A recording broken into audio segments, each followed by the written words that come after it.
வணக்கம்.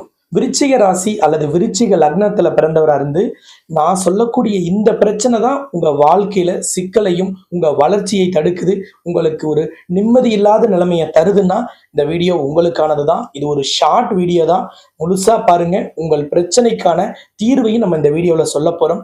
விருச்சிக ராசிக்கு 7ஆம் இடமான ரிஷப ராசியை சனி வக்ரம் பெற்று பார்க்கும் இந்த நேரத்தில் உங்களுக்கான திருமண தடையோ, திருமண வாழ்க்கையில் சிக்கலோ, கணவன் மனைவி பிரிந்து வாழ்றீங்க அல்லது விவாகரத்து வழக்கு நீதிமன்றத்துல நடக்குது, அதுல உங்களுக்கு சாதகமான தீர்ப்பு வரணும், அல்லது விவாகரத்தாய் 2வது திருமணத்துக்கு வரன் பார்க்குறீங்க, அல்லது வரன் பார்த்துக்கிட்டு இருக்கிறோம், சரியான வரன் கிடைக்கல, வயசு கூடிட்டே போகுது அப்படின்னு நினைக்கக்கூடியவராக இருந்தால் உங்களுக்கான 100% தீர்வை தரக்கூடிய ஒரு அற்புதமான நாளை பத்தி தான் நாம இன்னைக்கு இந்த வீடியோல பார்க்க போறோம்.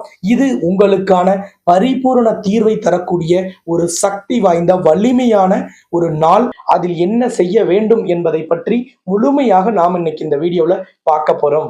உங்களுக்கு ஒரு அற்புதமான நாள் வருது. 12 வருஷத்துக்கு பிறகு ஒரு யோகம் நிறைந்த நாளை பத்தி தான் பார்க்க போறோம். இந்த நாள்ல என்னென்ன சிறப்புகள் இருக்கு அப்படிங்கிறது ரொம்ப ரொம்ப ரொம்ப முக்கியம். ஏன்னா பல விசேஷ நாட்கள் நம்மளோட வாழ்க்கையில வந்துட்டு போகும். கடவுள் ஒரு விசேஷ நாட்களையும் சிறப்பு கிரக அமைப்புகளையும் சிறப்பு யோகங்களையும் தரதே சிக்கல்ல இருந்து ஒரு மனிதனை வெளியில் கொண்டுட்டு வரதுக்கு தான். அப்படிப்பட்ட அந்த யோக நாள்ங்கிறது ஜூலை 29ஆம் தேதி புதன்கிழமை தான். இந்த நாளின் சிறப்புன்னா 12 வருடத்திற்கு பிறகு குரு உச்சம் பெறுகிறார் கடக ராசியில். அந்த புதன்கிழமை பௌர்ணமி. அதனால இந்த பௌர்ணமிக்கு பெயர் குரு பூர்ணிமா. ஒவ்வொரு வருஷத்திலும் ஒரு பௌர்ணமி குரு பூர்ணிமா பௌர்ணமியாக வரும். ஆனால் இது குரு உச்சம் பெற்று, ஏன்னா இந்த குரு பூர்ணிமா அப்படிங்கிறதே குருவின் அருளை ஒருவர் பெறணுங்கிறதுக்காக. குருவின் அருள் யாருக்கு இருக்கோ அவருக்கு திரு அருள்னு சொல்லக்கூடிய திருமகளின் அருள் கட்டாயம் கிடைக்கும். திருமகளான மகாலட்சுமி அருள் ஒருவரோட வாழ்க்கையில் கிடைத்துட்டா அவர்களுக்கு எல்லா விதமான ஐஸ்வர்யங்களும் செல்வங்களும் குறைவில்லாமல் கிடைக்கும். இந்த அற்புதமான குரு பூர்ணிமா நாளில ஒரு 12 வருடத்திற்கு பிறகு குரு உச்சம் பெறுவது மட்டுமில்ல, அன்றைய தினம் சூரியனும் புதனும் இந்த குருவின் இருக்கும் இடத்திலேயே அமர்ந்து புதாதித்ய யோகத்தையும் ஏற்படுத்துகிறார்கள். புதாதித்ய யோகமும் பௌர்ணமியும் குரு பூர்ணிமாவும் புதன்கிழமையும் சேர்ந்து வரும் ஒரு உன்னதமான நாள் 12 வருடத்திற்கு பிறகு வருகிறது. இந்த குரு பூர்ணிமா நாள் இனி அடுத்த வருடம் வந்தாலும் அதில் இந்த குருவின் உச்சம் பெற்ற பலன்கள் கிடைக்காது. அப்ப 12 ஆண்டுக்கு பிறகு வரக்கூடிய இந்த அற்புதமான நாள் எப்படி திருமணம் சம்பந்தப்பட்ட திருமண வாழ்க்கை சம்பந்தப்பட்ட சிக்கலை சரி செய்யும்னா, 12 ராசிக்குமே கலத்திரம்னு சொல்லக்கூடிய கல்யாணத்தை குறிக்கக்கூடிய கிரகம் சுக்கிரன். அந்த சுக்கிரனின் அதிபதி தான் கடவுளில் தாய் மகாலட்சுமி. அப்ப குரு பூர்ணிமா நாளில், குரு உச்சம் பெற்ற நாளில், புதாதித்ய யோகம் நிறைந்த நாளில் குருவருளுக்காக செய்யும் வழிபாடு உங்களுக்கு திருமகளான மகாலட்சுமியின் அருளை கட்டாயம் பெற்றுத்தரும். பௌர்ணமி என்பதே மகாலட்சுமி வழிபாடு செய்வதற்கு உகந்த நாள். நீங்க எதை போய் பௌர்ணமியில மகாலட்சுமி கிட்ட கேட்டாலும் உங்கள் கோரிக்கை உடனடியாக நிறைவேறும். அப்ப திருமண வாழ்க்கையில் இருக்கும் சிக்கலோ திருமண தடையோ நீக்குவதற்கு சாஸ்திரத்தில் சொல்லப்பட்ட கடைசி பரிகாரம் எது அப்படின்னீங்கன்னா, சுயம்பர கலா பார்வதி ஹோமம் தான் கடைசி பரிகாரம். ஏன் அப்படின்னா, கடவுள் மனிதர்களுக்காக செய்து காட்டிய பரிகாரம். தாய் பார்வதி தேவி பரமேஸ்வரனான சிவபெருமானை திருமணம் செய்து கொள்வதற்காக இந்த சுயம்பர கலா பார்வதி ஹோமத்தை செய்து பக்தர்களுக்கு வழிகாட்டினார். எனக்கு தெரிஞ்சு கடவுள் ஒரு ஹோமத்தை செய்து தன் பிள்ளைகளுக்கு, தன்னுடைய பக்தர்களுக்காக வழிகாட்டிய ஒரு ஹோமம்னா அது இந்த சுயம்பர கலா பார்வதி ஹோமம் தான். இந்த ஹோமத்தில் பயன்படுத்தும் மந்திரமும் பூஜை முறைகளும் பார்வதி தேவி எப்படி வழிகாட்டினாரோ அதன்படி செய்வது விசேஷம். சரி, இந்த ஹோமத்தை எங்கே செய்வது விசேஷம்?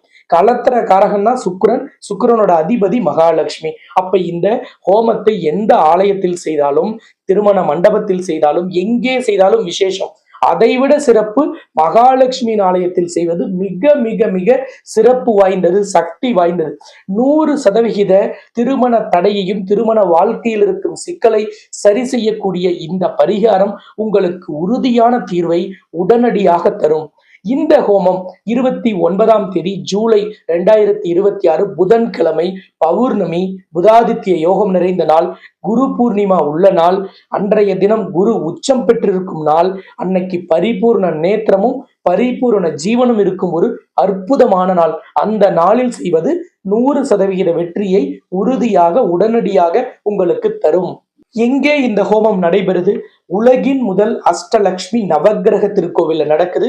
இது தமிழ்நாட்டில் சேலம் மாவட்டம் தலைவாசல்ல இந்த பிரசித்தி பெற்ற ஆலயம் அமைந்திருக்கிறது. இந்த ஆலயத்தில் நடைபெறும் இந்த ஹோமத்துல கலந்து கொள்வதற்கு முன்பதிவு செய்யணும். ஆலயத்துக்கு எப்படி வரணும், கூகுள் மேப் லொகேஷன் வேணும், அல்லது பஸ் வசதி எப்படி இருக்குன்னு தெரிஞ்சுக்கணும் அப்படிங்கிற எல்லா தகவலுக்குமே நீங்க ஸ்கிரீன்ல தெரிகிற நம்பரை தொடர்பு கொண்டு நீங்க முன்பதிவு செஞ்சிடலாம். தகவல்கள் அனைத்தையும் நீங்க பெற்றுக்கொண்டு இந்த ஹோமத்தை தலைமையேற்று நடத்தி வைக்கிறதுக்கு நானும் அன்னைய தினம் ஆலயத்திற்கு நேரில் வருகை தருகிறேன். உங்க வாழ்க்கையில் இருக்கக்கூடிய திருமண தடையோ, திருமண தாமதமோ, திருமண வாழ்க்கையில் சிக்கலோ, திருமண உறவில் விரிசலோ, இதை எல்லாவற்றையும் சரி செய்து கொண்டு ஒரு பரிபூரணமான நிம்மதியான வாழ்க்கையை, மன அமைதியான வாழ்க்கையை, சந்தோஷம் நிறைந்த வாழ்க்கையை உறுதியாக பெறுங்கள். அதற்கு மகாலட்சுமி உங்களுக்கு அருள் புரியட்டும் என்று கேட்டுக்கொள்ளுகிறேன். சனி வக்ரம் பெற்றிருக்கும் இந்த நேரத்தில் விருச்சிக ராசி அல்லது விருச்சிக லக்னத்தில் பிறந்த உங்களுக்கு